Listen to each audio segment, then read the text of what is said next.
So you're coming to net and you're approaching with your forehand. We'll assume in this case you're coming out of the red zone and you've got forehand, you're attacking villain's shield, but villain is able to pass you.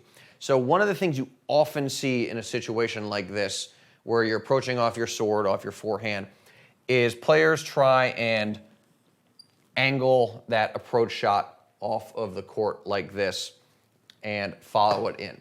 But from this situation, even though it's the shield, what ends up happening is you create angles for villain to pass you with, right? You got the angle like this over there, and then when they're off the court like this, they're actually hitting into the court.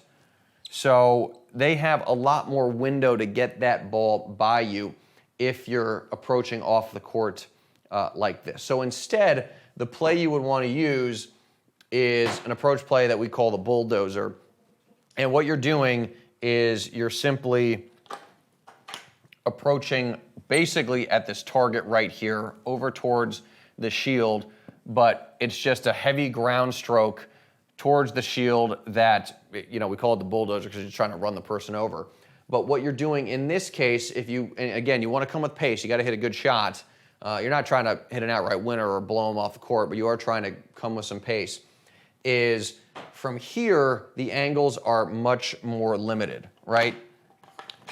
And in particular, the down the line, now this shot for villain, if they try and get it by you, if they catch it late, the ball tails off the court, right? See how they're hitting off the court now versus into the court? That's a really big difference with just a subtle change in where you're hitting your shot, which obviously influences villain's positioning. They can't hit this dipper. So what you're more likely to get is passing shots like this that you're going to be able to get a racket on. Now, in a situation like this, what's more likely to happen is you might get like a volley that you can't quite hit an outright volley winner off of. And in that case, your next volley, you just hit it right back behind them because they're probably going to be trying to cover this. So you want them to go this way, stop, turn around. So they're going this way and they have to stop. And they're almost 100% going to hit a lob. And if you've ever faced that situation where you're running to cover the open court, you have to stop, turn around, hit a backhand, you probably lob that ball a lot. So you'll probably get a lob, and then that's the one you can hit to the open court and put away.